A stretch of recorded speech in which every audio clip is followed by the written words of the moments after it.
Inside New Orleans Sports with Eric Asher is underwritten by the Union Capital Corporation and Natel's Air Conditioning and Heating, a proud sponsor of the St. Jude Dream Home.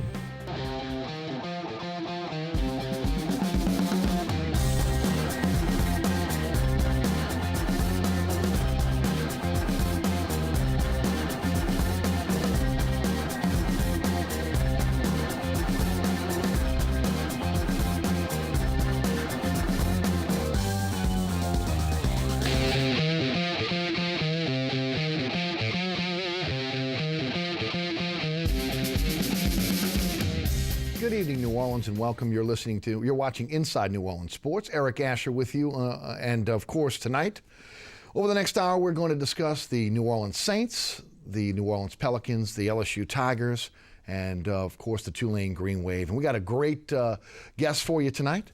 Joining us on the program, Nakia Hogan of the Times-Picayune and NOLA.com, and John DeSazier of NewOrleansSaints.com, and of course also one of the voices of the New Orleans Pelicans. And guys, welcome. Thanks so much for being with us tonight. And Nakia, we'll start with you. How are you? And welcome to the program. I'm pretty good, Eric. How's everything? Going well. Tell us a little bit about what's happening at the Times-Picayune and NOLA.com. Well, right now, I'm covering the New Orleans Pelicans, so they're in the midst of this 5-game West Coast road trip. So early tomorrow morning, I guess I'll be in the friendly airways, heading up to Portland. Heading up to Portland and catching back on the last and final game of that 5-game road trip against the Sacramento Kings. So that's pretty much all I'm doing right now, getting comfortable and used to covering these Pelicans. Now, again, in the preseason, you were covering the Saints. That was your beat. Now, right. now your beat is the New Orleans Pelicans. Yeah. Of course, so we'll talk a lot about the Saints and the Pelicans tonight. Okay. A guy that knows a lot about both as well is John DeSazier of NewOrleansSaints.com, and also one of the radio voices of the New Orleans Pelicans. John, welcome. Thanks for being with us. Always good to be here. Thank you again. And John, if you would, tell the folks a little bit about what you guys are doing with NewOrleansSaints.com, and also obviously with your broadcast with the Pelicans. Well, we, obviously cover the team daily, so we're doing, written reports as well as videos.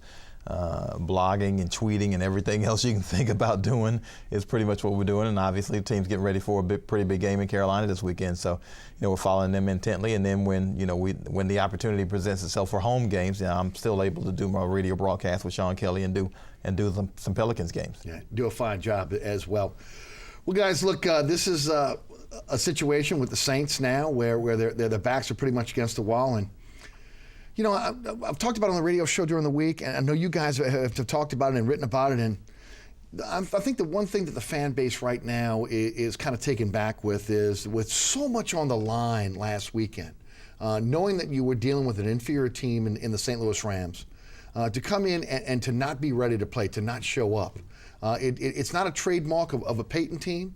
And it was one of the things I think that a lot of people in this city were really were in a situation where they basically couldn't believe their very eyes. Nakia, we'll take you first. Yeah, I think with me now, especially from the outside, kind of looking in and not there around these guys every day, the biggest surprise was just how they weren't ready and unprepared. That's something we hadn't seen from a Sean Payton coach team in quite a while. We saw it a bit last year, when Sean was away, but seeing that team go out there, it seemed like they were just going through the motions, and they were missing something from the start of the game all the way through. And that's just something I'm not used to seeing from that team at all, especially with Sean, Sean back as their leader and their coach all the way down. It was perplexing just to see them make the number of mistakes and not execute the way they did. It was strange to see. No, it really was. John, you're at the facility every day, and I mean, again, I don't think anybody saw this coming. Especially with everything we're seeing going forward, with obviously now a must-win against the Panthers and Tampa. This was an opportunity for them to kind of solidify the division, get into they would be in the playoffs right now. What's your vibe? What are you feeling out there? And did you? I don't think anybody saw it, but did you see this coming? No, I mean, there was no way to see it coming. I mean, because from all intents and purposes, they had a decent week of practice, and I think they didn't see it coming. I mean, in the aftermath of the game, words like disappointed but those guys were ticked. They were ticked because they didn't bring it emotionally and they didn't bring it mentally. They weren't quite there from the beginning, and Coach Payton saw it and they knew it, and they couldn't recapture it in time to get back in the game. And so I think that's one of the things that really, really ticked him off the most was that, you hope, 12, 13 games into the season, you kind of know what you have, and for them to kind of come out and not give him what he expected to get out of him on the road in a big game where you can clinch a playoff spot and, a lot of things on the line, and for him to come out flat that way, I think it shocked him, because and one of the things he said was that they just didn't have the necessary juice to win a game of that magnitude, and yeah, it shocked everybody. I mean, they weren't expecting that, and I mean, in the locker room afterward, those guys, you can tell how disappointed they were in themselves. They were ticked. I mean, I'd say another word, but I mean, they were they were really upset about the whole thing, because it was like, here was a golden opportunity. It's wasted, and now you got to try to put it aside and go on the road, because, winning last week would have made life a whole lot easier. And that wouldn't have made this week's game a throwaway game, but certainly it wouldn't have been a necessity. Right. You could have, lost this game and still won the season finale and still been the NFC South champs and the number 2 seed. Now, if you want those two things, you don't have to win this game, but it sure would make life a lot easier. Yes. So now, it's a pressurized situation. No, it definitely is. And, the tone in a lot of cases is set by the starting quarterback, the face of the franchise, Drew Brees. And, a lot of us throw bouquets at him. Let's face it, he's a first ballot Hall of Famer. There's no way this team wins a championship without him. There's no way that you would see this run that we've seen during the Peyton era without Drew Brees behind center. But this year, in a lot of cases, when you look at the turnovers, he's kind of set the tone. It happened a little bit in St. Louis when you look at the interception, especially the one in the red zone with Graham being triple covered. And, again, he has to take care of the football. Guys, and Nakia will take you first. It's been kind of perplexing to me to see this, because he is a guy in the past that has taken accountability for what's happened on the field, and ultimately is not a guy that beats you. Yeah. He's the guy that salvages that victory for you. I would agree, but I would also say that his turnovers it's not as bad as they were a year ago. So I know when I covered the team a year ago, and again, that was without Sean Payton, those turnovers, they just came, in waves, and it was like an avalanche. He cut them down a bit this year, but it was perplexing, like you said, to see him come out in that moment against I believe the Rams were an inferior team when you compare them to the Saints. Absolutely. To come out in that moment and to turn the ball over like that, to start the game 2 times straight, when you could have easily jumped up on. That's a team you want to jump up on and put them away early, clinch a playoff berth, and for all intents and purposes, the division. You're in the driver's seat now. Even if you don't win this week against Carolina, you're back at home to end the season against Tampa Bay, and the division's yours. The number 2 seed. So I think Drew made some errors, and just the type of player he is, I would expect Drew to come back in these next 2 games and play great. He's terrific at bouncing back. He's their leader, but I would agree with you that the turnovers were a bit perplexing, and he needs to play a lot better. John? Yeah, the glaring thing is, I think on the road in the 4 losses, they're 3-4 on the road, and I think, if I'm not mistaken, he's completed 60% of his passes, high for everybody except Drew Brees, and has 6 touchdowns and like 5 interceptions. And that's not a ratio we're not accustomed to with him, and especially, the fumble and against Seattle that they turned into a touchdown. Yes. And that pretty much kind of swings the momentum and lets, opens the floodgates there. And then the 2 picks against St. Louis where, the first one, I think, Robert Quinn, the defensive end, got hands on him, might have caused that one. The second one, he completely takes responsibility for it, because it's a poor decision and poor throw. And so, to see him make those decisions, it was kind of reminiscent of last year when Sean Payton wasn't around, when he felt like he had to press and do a little too much. And I don't know if he felt that was the situation in St. Louis, but certainly that second interception was not indicative of the type player he is or has been this season. So, yeah, you expect to see him bounce back, but yeah, you don't expect to see him turn the ball over. I mean, he's a pretty good caretaker of it, especially when he and Sean Payton are working in conjunction together. So I think a lot of it has to do also with the inability to run the football. I mean, you can't get the proper balance. And so, the defenses don't have to necessarily respect that run, and they're playing it, and they're able to get away with playing it with minimum guys in the box. And so, now all of a sudden you're in situations where, you're behind the chain, so to speak. You're 2nd and 8 or you're 3rd and 7 all the time. And those are low percentage plays in the NFL. I mean, let's face it. You can get away with it in college football, but when you get to the big boy level, when you're 3rd and 8 and 3rd and 7 and 2nd and 9, and those kinds of situations, it's difficult. And so they've got to get into situations where they're 3rd and 3 and 3rd and 2, where it's more manageable, where your offense can be more diverse. You know, this team during the Peyton era has had a reputation of being a dominant team, a reputation of even when this team is down, the ability to come back. It looks as though, at least in the second half of this season, that we're hearing whispers around the NFL. The reputation for this team is punch the Saints in the mouth and they're going to fold. That's very unlike a Peyton team. But again, when you look at them on the road, it's kind of been their MO.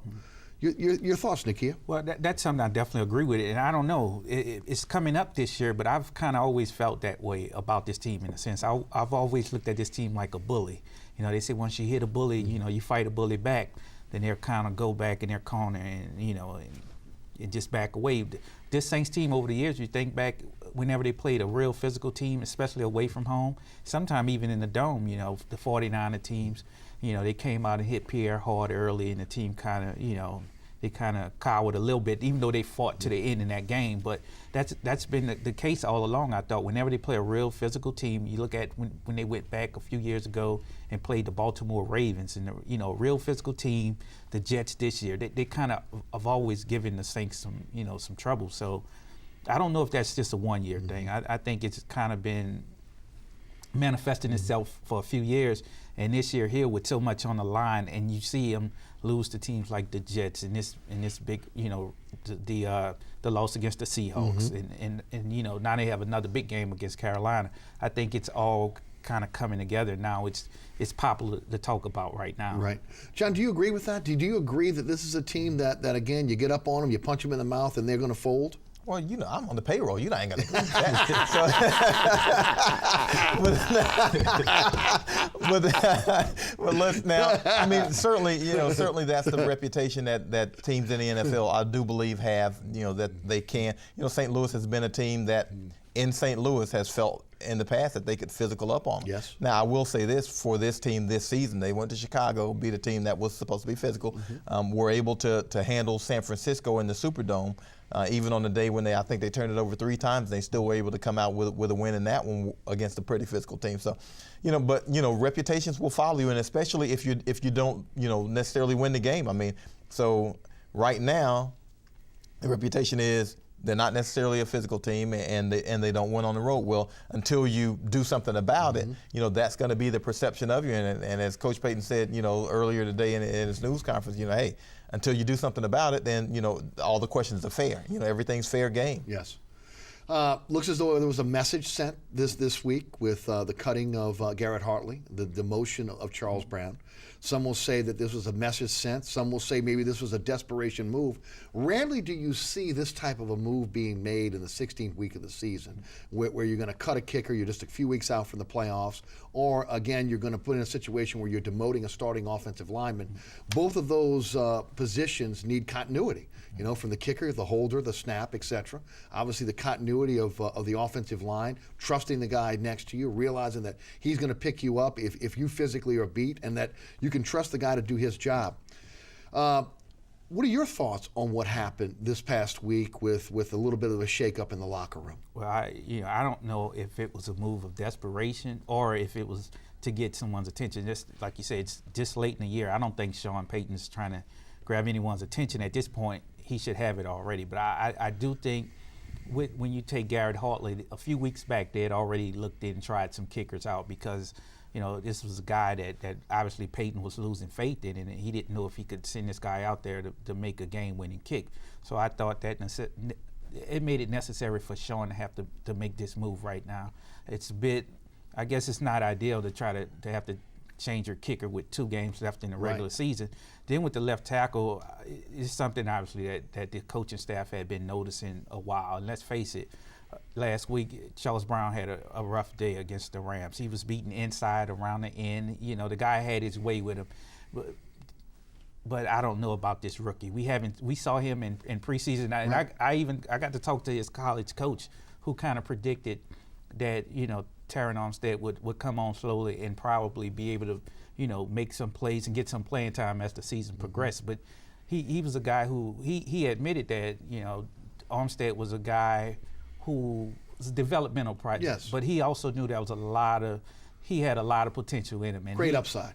terrific upside, and he was a guy that they expected. Even I think the Saints kind of projected him as a guy who would be ready down the road, not from day one. But like I say, in preseason he competed. Charles Brown won the job, but he competed with Jason Smith and Charles Brown. I don't think he backed down, but I think early on you saw some of his deficiencies, a lot with a lack of strength. But as an athlete, let's face it, you're not going to get too many offensive tackles as a better pure athlete. Right. And I think if he struggles, it'll be against more the power rushers than the speed rushers. I think he has the ability to stay in front of those guys.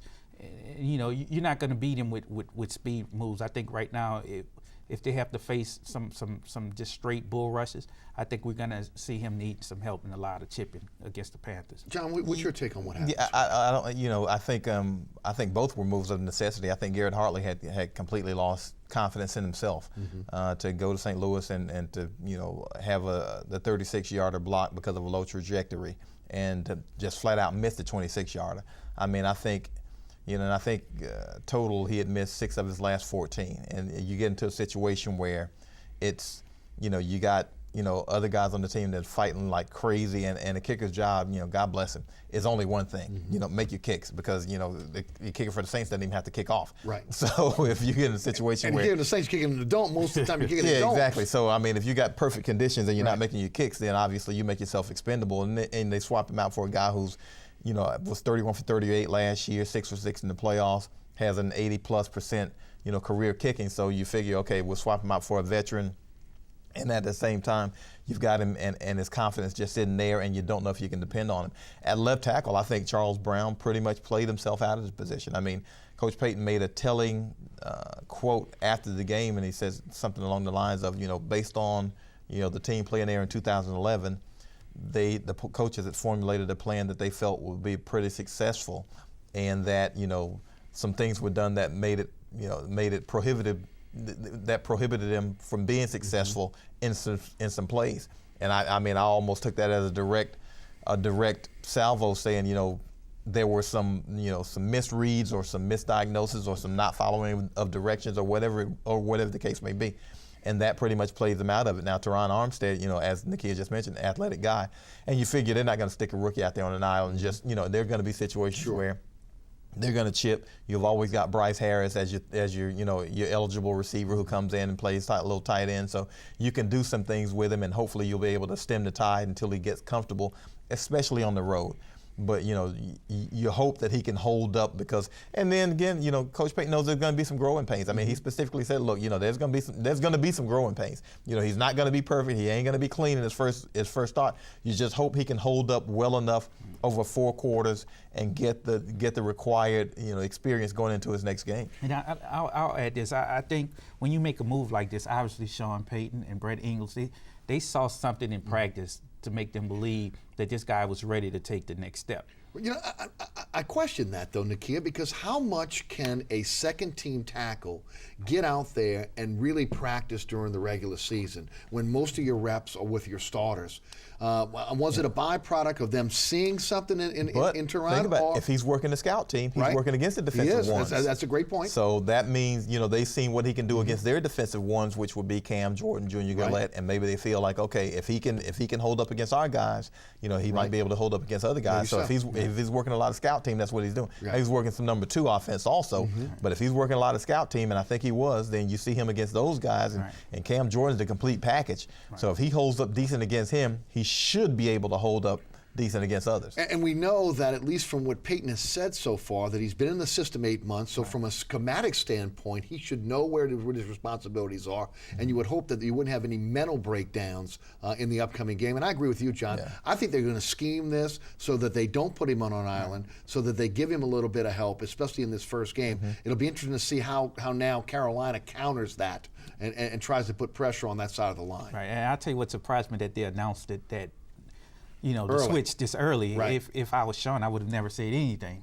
I'd have just went in the game with a new offensive tackle. Well, but I mean, I think it's one of those. One, he's probably been more open this year than other years, and 2, I mean, the questions were going to come, especially after the benching in St. Louis, and I mean, they were just going to come all week long. So I think he just figured, okay, I'll get this on out there. I'll make it known. I'll give Armstead a little chance to get comfortable, get used to it. Let him get the questions out of the way. Let him get his feet under him, and let him get gel with his guys. The interesting thing is this offensive line played very well against the Panthers. It was probably their best game of the season, and probably one of Charles Brown's best games of the season against the Panthers. Different animal, obviously, when you're heading up to Charlotte and having to take them on there outdoors. Again, to me, I think this was one of those gauntlets that's been dropped by Peyton. I think that he has made a mental note of who he believes are going to be here long term with him and who are not.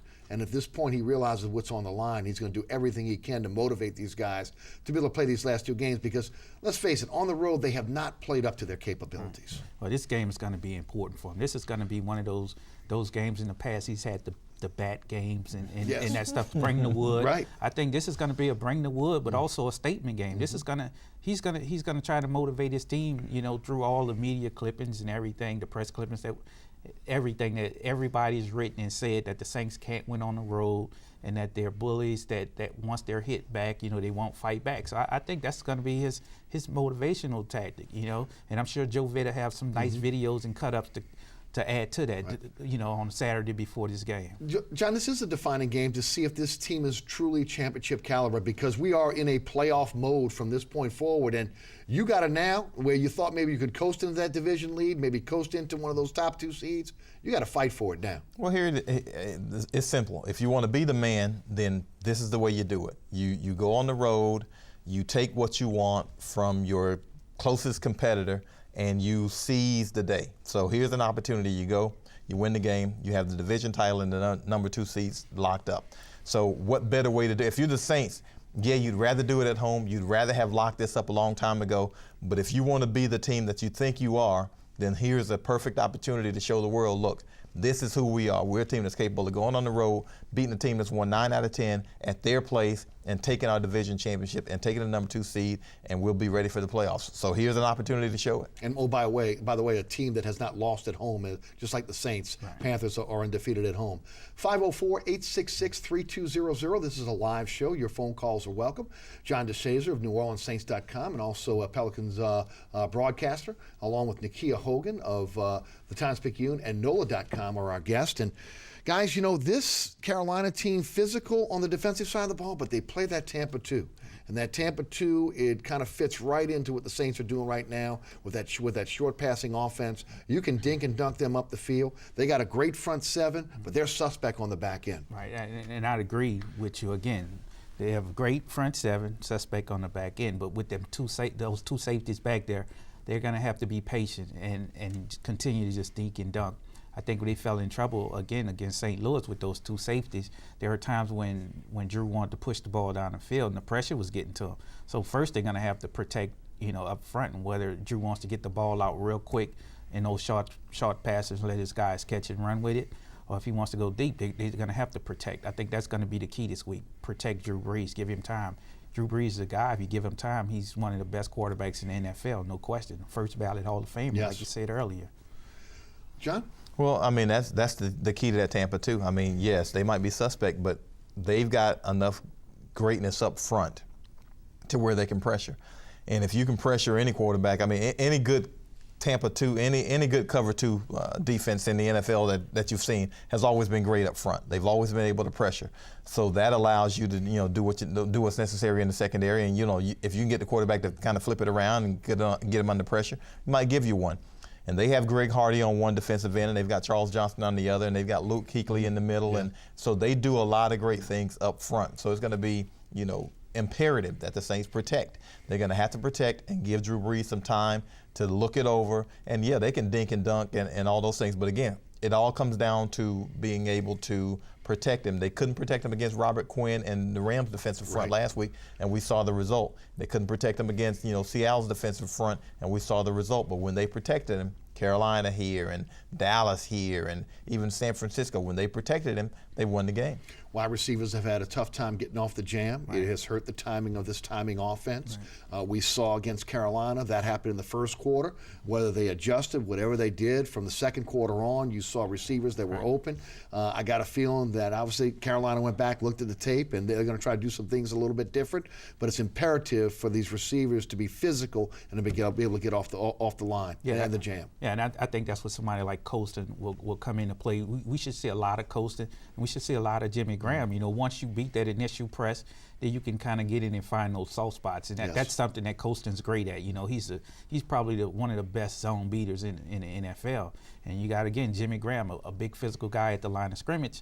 He get in those holes, and he could even get behind those safeties from time to time, and he's shown that he can make big plays. So those two guys are going to be the key. You know, I think Jimmy Graham and Marcus Colston, when you play that type of defense, those guys going to be the ones you need to really step up. John, your thoughts on the receiving core, how they played against the Panthers the last time, and what you expect this week? Yeah, I expect a lot of the same, but I also expect Lance Moore I think he's going to work underneath. I think he's going to get, you know, a good amount of catches underneath because, you know, guy with great hands, runs great routes.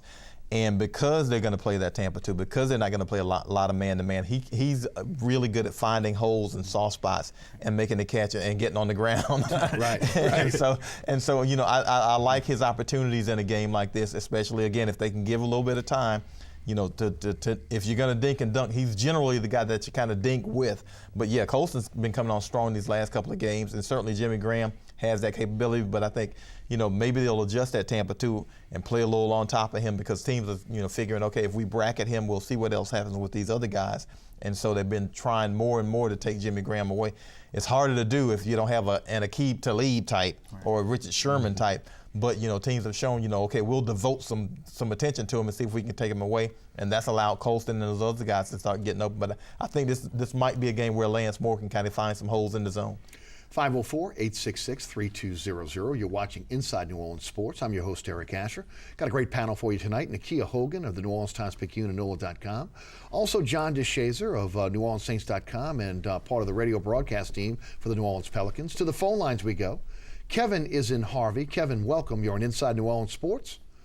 How you doing tonight? Yes, good evening, gentlemen. I came across your show, never listened to it before, but I think you guys are doing a really good job. Your analysis is great. Thank you, sir. Kevin, your question? Okay, I think we lost Kevin. Hopefully we'll get Kevin back. Guys, defensively, this team contained Cam Newton in the first game. Where they were unable to contain Russell Wilson against the Seahawks, they were able to contain Cam Newton.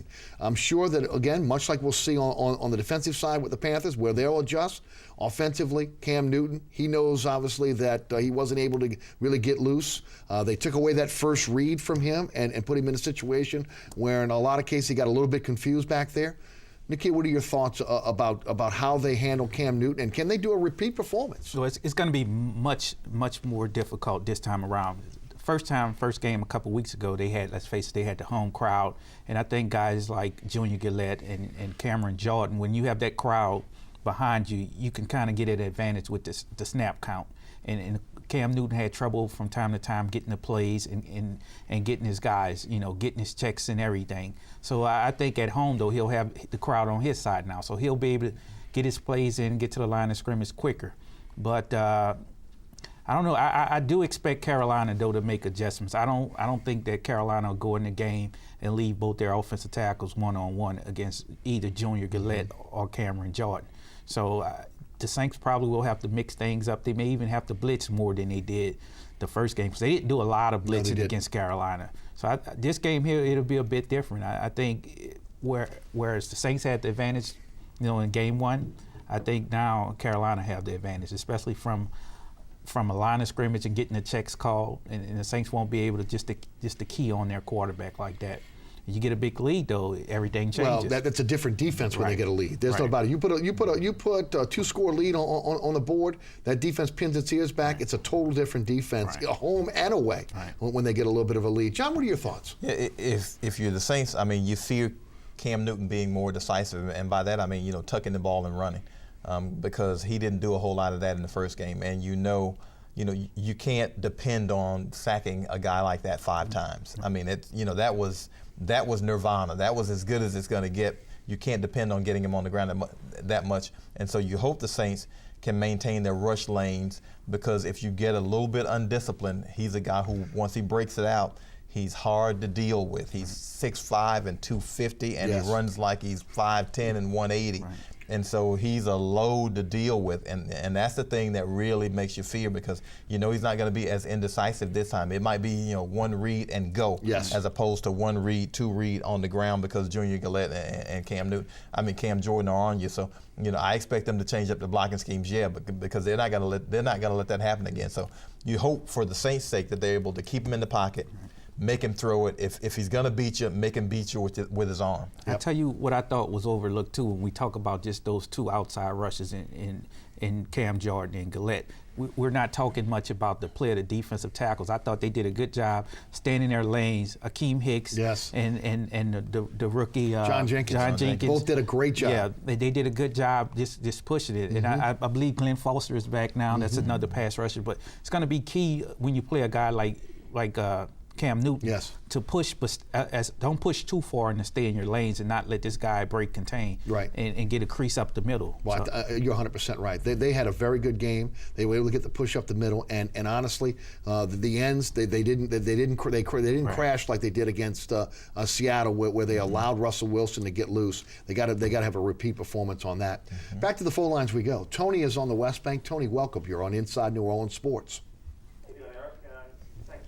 My call. I've got a quick question, and I'm going to go ahead and hang up and listen to you guys' opinion on this. I wanted to find out, I personally thought Garrett Hartley was a young kicker with a strong leg. I think he got into a slump, but a lot of players get into slumps. I mean, if everybody gets in a slump, we can't get rid of the whole team. That's what upset me as a Saints fan, and I want to hang up and listen to your opinion on this key part of the question. We got rid of Garrett Hartley. I guess Sean Payton's the head coach. He can do what he wants to do.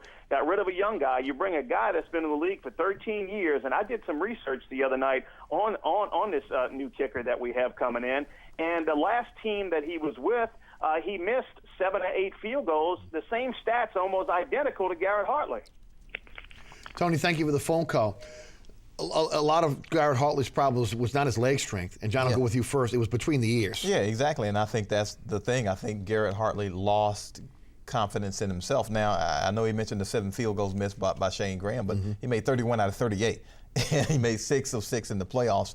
But Garrett Hartley, more than anything, lost confidence in himself, I believe. And this is, maybe the second or third time as a Saint where he's had that crisis of confidence, where they had to bring in John Carney one time to kind of help save the day. And then, you add in the suspension, and, that wasn't necessarily, I guess that wasn't necessarily, to be held against him. But, if you're having these situations where you're having to try out kickers, every year and a half, and you're worried about his confidence, at some point you've got to, say, okay, we've got to get a guy who's a little bit more sure, who we kind of feel like we know exactly what we're going to get. And kickers are kind of funny like that in the NFL. I mean, they're a strange breed. They go through slumps, they go through highs and lows, and when they're in a slump, it can really go bad for you, and it can cost you games.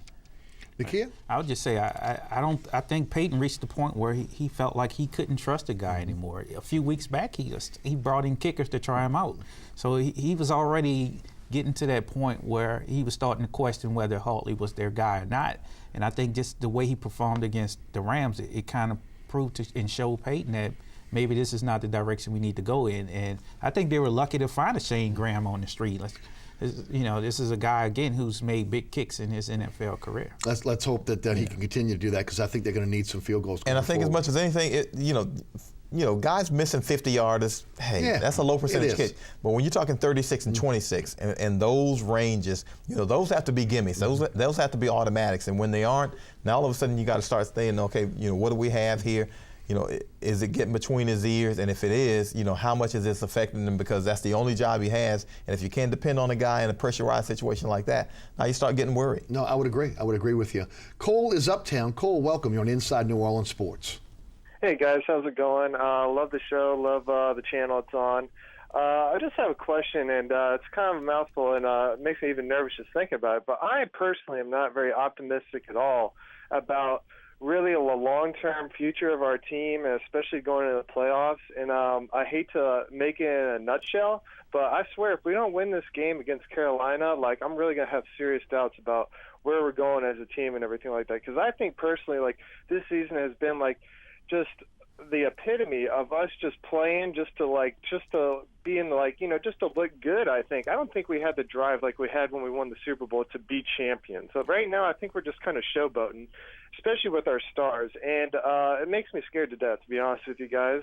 So I just wanted to know what you all think about it. Cole, thank you for the phone call. Cole was asking about the team itself and you know, kind of comparing it to 09, and you know, he's a little bit scared that this is not the same team that we saw in 09 and 11. Well, it's not. I mean, you know, teams change from year to year, and you know, you'd like for it to sift over and be the same team and with the same characteristics, but you know, this is a totally different team from 09, with a team that produced, you know, turnovers and gushes, and Darren Sharper is returning everything he touches for a touchdown as an interception. You know, it's a totally different team, so every team takes on a different personality, and so you've got to try to cater what that team does special to that year, and this isn't that team.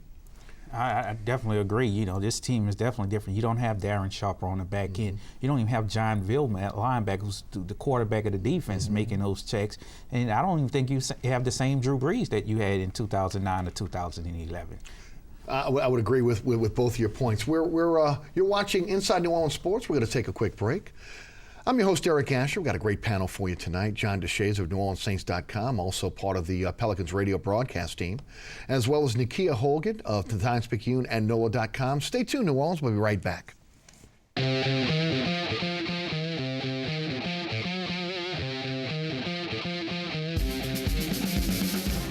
Inside New Orleans Sports with Eric Asher is underwritten by the Union Capital Corporation and Natel's Air Conditioning and Heating, a proud sponsor of the St. Jude Dream Home.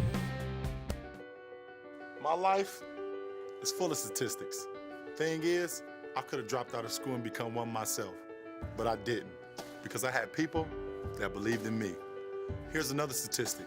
7,000 students drop out every school day. That's one every 26 seconds. It's time that students know that we believe in them. Inspire a student and share your message of support at boostup.org. You're watching WLAE, New Orleans Public Television. Find us on Facebook and follow us on Twitter.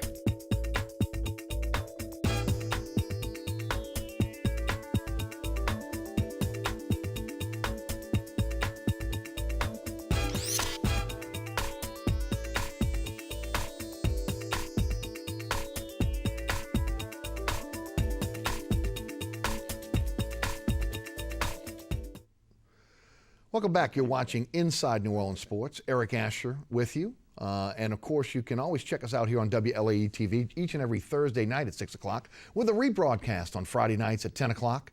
Our panel tonight, John DeSazier of NewOrleansSaints.com and part of the Pelicans radio broadcast team, as well as Nakia Hogan of the New Orleans Times Picayune and NOLA.com. And guys, let's shift gears. Tell you what, before we do that, let me ask the big question. Saints, Panthers? Saints win on Sunday, Nakia? It's a tough one. That's a tough one. I don't know. I can see a 27-24 game right? going either way. Maybe that's, you know, we're in New Orleans. Let's go. Right.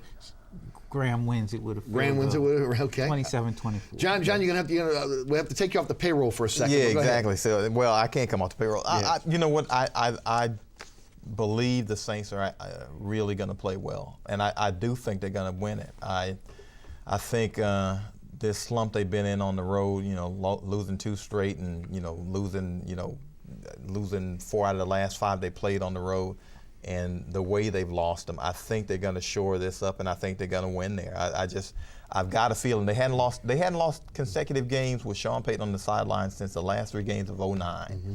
So he knows something. He figures it out. He's still got Drew Brees, and I think they're going to figure it out. I think this though. What scares me is that they're on the road. Mm-hmm. If you gave me this game in a neutral site, I'd take the Saints every day of the week. But I think that road, there's something to say about the Saints in the road right now. And unless they come out and play with a certain level of fire that we hadn't seen on the road in some time, this could be a tough game. See, but I think they're going to have that because I think I think now they're fed up with the way they played last week, and that's really stuck in their craw. I mean, I think they're angry and upset by the way they played in St. Louis and Seattle, especially the way they played in St. Louis after the way they played in Seattle. And I think they're really, really, just ticked off about that. And on top of that, I think, they're saying, you know what, we're going to show that we're a team that's capable of going on the road and winning a big game. They hadn't done it since, I'd say the big road win this year, even more than Atlanta, was probably at Chicago. Mm-hmm. Yes. Because that was kind of a statement game early this season. I think, they want to show that they're more along the lines of that team, that they can go on the road and get it done when they need to get it done. Guys, I'm going to say, my heart tells me, you know what? Obviously, I want the Saints to win, but I just think this is going to be a tough deal, and I think the Saints will lose a close one in Carolina, and that's unfortunate, especially after the big lead that they had early in the season. I hope I'm wrong. I'm normally the guy that leans for the homer. I'm usually the guy that's going to be saying, you know what, who that? But just something in my gut tells me that there's just not enough right now, even with the changes, for this team to win this game in Carolina. Let's shift gears and talk a little bit about the Pelicans. Of course, Nakia, you are covering the Pelicans now for the Picayune, and John obviously intimately involved in the Pelicans. The identity of this team as we're getting through the first quarter of the season, and Nakia, will take you first. I think it's an offensive team. I think it's a team that's fun to watch. If fans haven't seen them play yet, I think this is an extremely fun team to watch. I like the makeup of the guys, with the trade for Drew Holiday and bringing in Tariq Evans. When you put those guys with Anthony Davis, who's an emerging star, and is on the cusp of being one of the top 2 or 3 power forwards in the league. I think that was a great pick. And it's not going to be long before he's mentioned in the same breath as maybe a Kevin Durant. I don't know if he'll ever get to, LeBron James status. Yes. I wouldn't go that far, but I think he's that good of a player, so he's going to become one of the superstars. And maybe New Orleans fans won't miss Chris Paul as much when you have another superstar, like Anthony Davis. But I think this is an extremely fun team to watch. But right now they're a little bit they're limited on defense. Yes. And I think once they figure out how to play defense and how to play team defense, I think they have the makeup of a team that can be really good, 3-4 years down the line. John, what is the identity right now? Have they gotten to their identity yet? Yeah, I couldn't have said it better than that. I mean, this is an offensive team, that's playing for a coach who, kind of makes his bones on defense. They don't get enough stops in critical situations. I mean, and so right now they're going to struggle. They have to outscore teams, and they have that capability. But, you'll see them kind of a little indecisive offensively later in games. And you hope that somebody emerges and says, okay, I'm the guy, I'll do this. And I might be wrong, I think Drew Holiday is that guy, but I think he's deferential right now, where he's trying to feel out his teammates as opposed to saying, okay, I got this. And you're going to have a guy at some point who stands out, even with Anthony Davis and the rest of those guys says, I got this.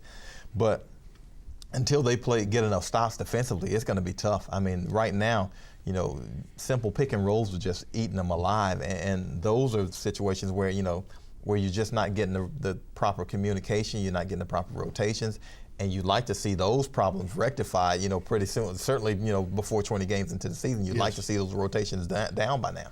Can injuries be blamed on maybe the lack of cohesion at this point? I mean, you've lost, you can arguably say 3 of your top 4 players at some point in the early part of this season to injuries. Yeah, I think you could mention it, but it's more of an excuse.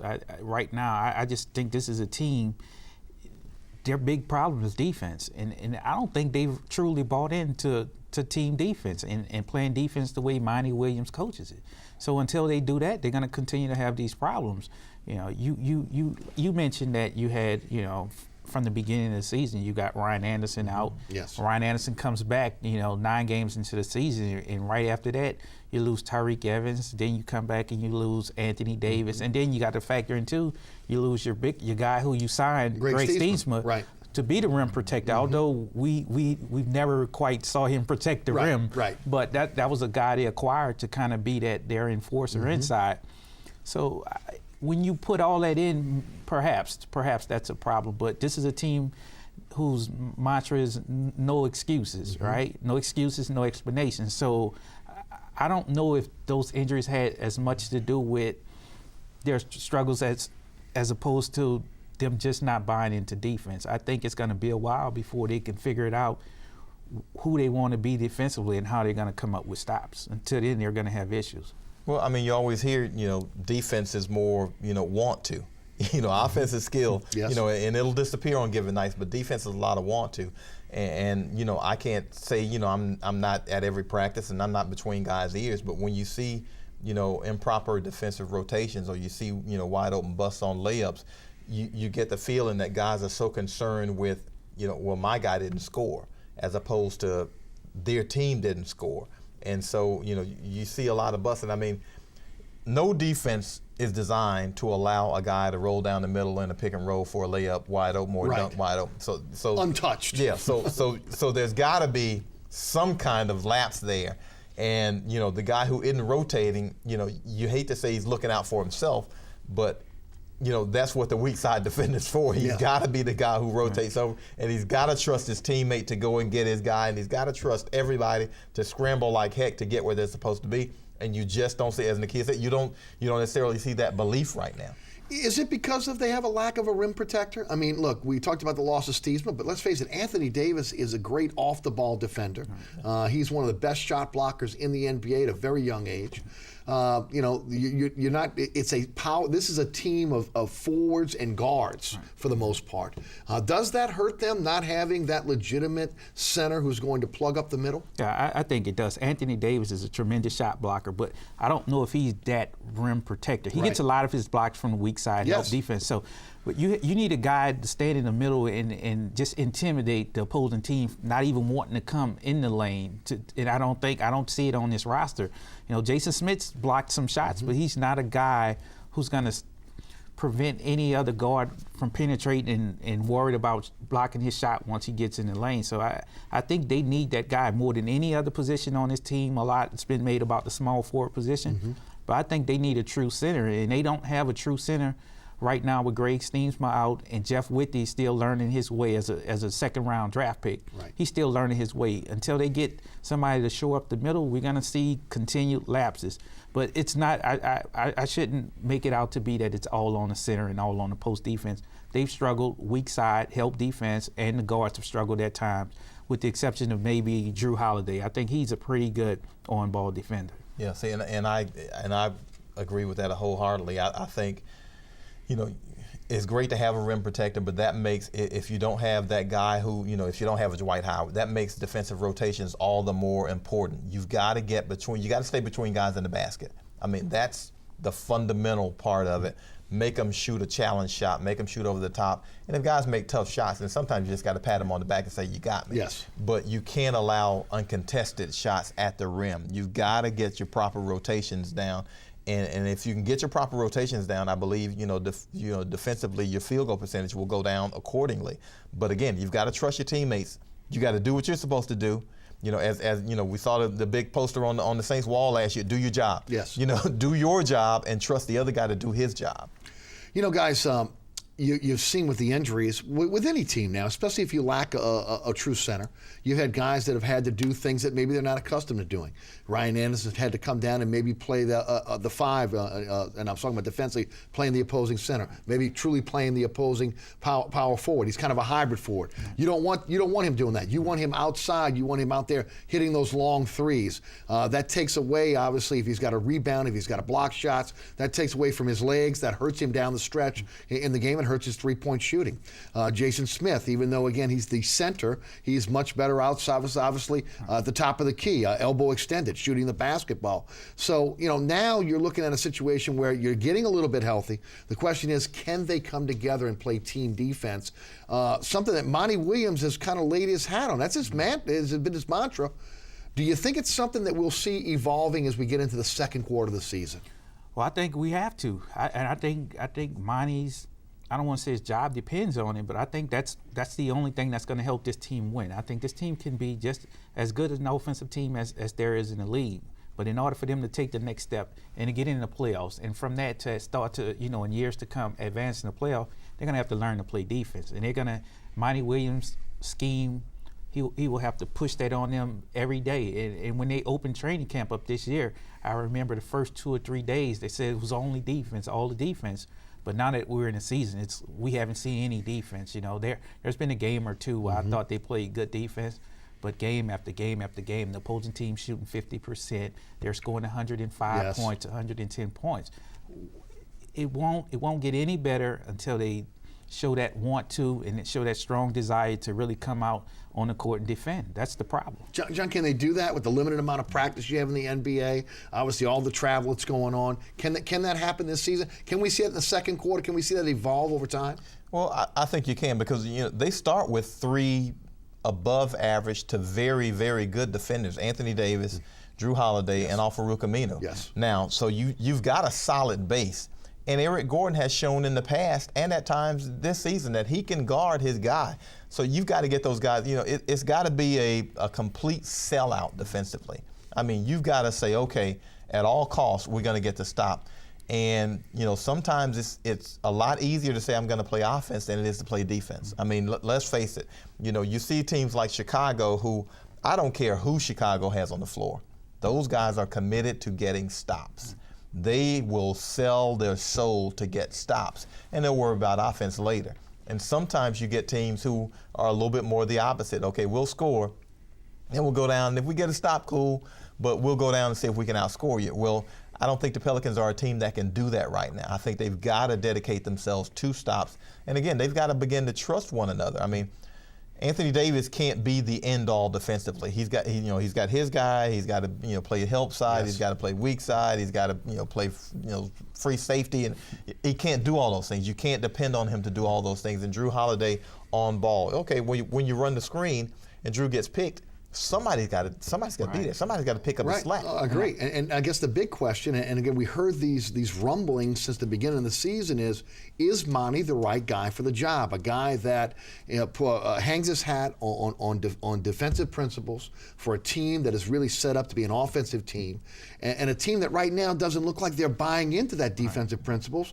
We're about a quarter into the season now. Is Monty the right guy for this team? Well, I think just like a lot of the players too, you can ask that same question about Eric Gordon and maybe Drew Holiday or Tyreke Evans. I think it needs to take time. Monty needs to be given a legitimate opportunity to build and mesh this team. I would agree with that. So I don't think anybody should make any rash decisions to let's get rid of Monty Williams. I believe Monty Williams is a good coach, but I think it's taking time, and I think it's taking more time than everyone expected.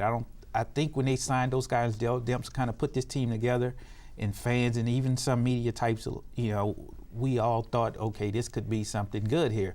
You got an all-star point guard. You got a former rookie of the year. On paper, they look good. Look really good on paper. But I think right now they're going through the growing pains of trying to really play. I keep going back to defense, and it's not necessarily the man-to-man defense. It's the team defense that they struggle at. And until they get to that point, and that's going to be what Monty's job is. Monty's job, he's the head coach. But when you think of Monty Williams, you think of defensive coach. Sure. He's a guy that Team USA came out to recruit and got him to be a part of their coaching staff because of his defensive principles, along with Thibodeau from Chicago. This is a defensive coach. He's respected among other coaches as being a defensive guy, but I think he's got to get his team to buy into it.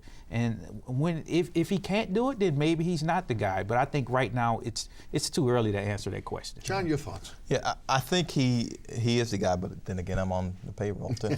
So, but I'll say this for him: his first year with David West and Chris Paul, veteran guys who could have gone another way. He got them to buy in defensively. Mm-hmm. So you feel like he's able to do it. Anthony Davis, the best player on this team. Drew Holiday, I would say, the next best player on this team, probably. Those guys buy in defensively. So can you get everybody to buy into it? I think he's, a better person. I think Monty Williams is a better person than coach. So can he get them to mesh that way? And hopefully he can. I mean, you'd like to say that, training camp, you can get everything done, but it's so compressed now. And can you install everything? And maybe it comes to a point of, is it, are these guys learning everything they need to know on the fly? Because if they're not, then these problems where you're giving up 105, 110 points a game will continue to crop up.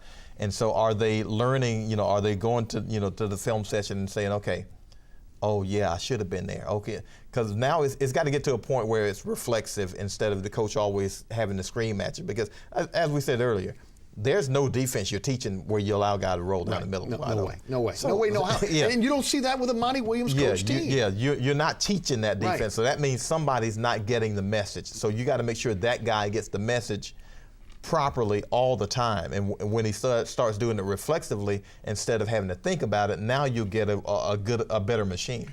Guys, Tulane, ULL in the New Orleans Bowl on Saturday night. Tulane obviously excited, their first bowl game in a long time. ULL, the champion of that bowl, two-time champion of that bowl. And John, I'll take you first. Your thoughts on CJ, him getting this team into a bowl, and looks like it was going to be an exciting bowl game. It's going to be a pretty packed house at the Dome on Saturday night. Yeah, well, I'm completely biased here because I love CJ. And, I was one of those guys who, I was on the stump for him as soon as the Tulane job came open.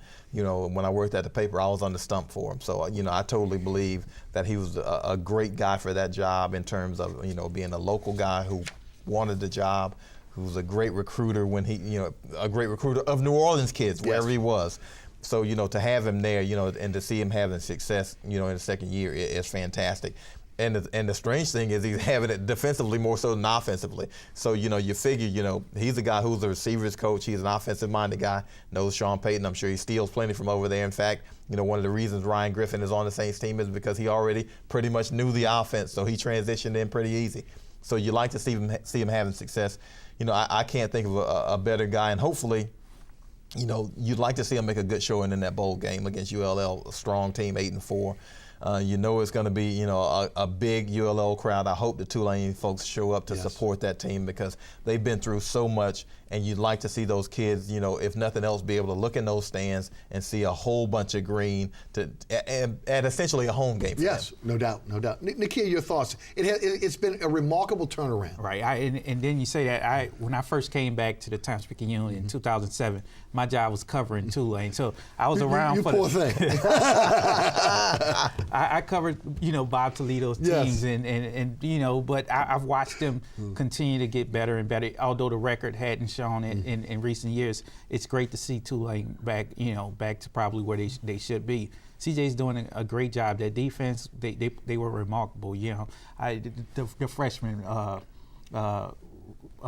from Miami, Marley. Yeah. He, I got a chance to see him play, and he's tremendous. Yes. And, I know they flip-flop quarterbacks lately after the injury to Montana, but I think Tulane's they're on the rise. And if the big thing going forward now is Tulane needs to win this game and start to continue to recruit and get the players from this state that all of them can't go to LSU and Alabama. Some of them will have to stay home. So I think CJ was the perfect guy for this job, and it was great to see Tulane kind of reward him with a contract extension. Yes. I think going forward, Tulane could easily be a team that's in better bowls. Not in New Orleans Bowl. I should say this. New Orleans Bowl is a great bowl, but maybe a higher tier bowl, and I think that's something that's going to be near in their future with CJ at the helm. Well, I definitely agree. Guys, it's been absolutely fantastic. Thanks for joining us tonight. Of course, Nakia Hogan of the New Orleans Times-Picayune and NOLA.com. John DeSazier of NewOrleansSaints.com. Also, you can tune in and hear him on the radio broadcast along with Sean Kelly. Of course, my name is Eric Asher. I'm your host each and every Thursday here on Inside New Orleans Sports here on WLAE TV. Thanks so much. Again, remember there's a rebroadcast of this show that can be seen every Friday night, 10 o'clock right here on WLAE. You can also always catch me on the radio, 9:90 a.m., WGSO, 11 a.m. until 1 p.m. You can download the podcast of that radio show at ericasher.com. And if you've missed any of the previous episodes of Inside New Orleans Sports, check them out at ericasher.com as well. Special thanks to the production staff here at WLAE, Ron Yeager, Jim Dotson, Donovan Joseph, Kenny Juno, my producer, William Hill. For Nakia Hogan, for John DeSazier, I'm Eric Asher. I'll see you right back here next Thursday night for Inside New Orleans Sports. Good evening.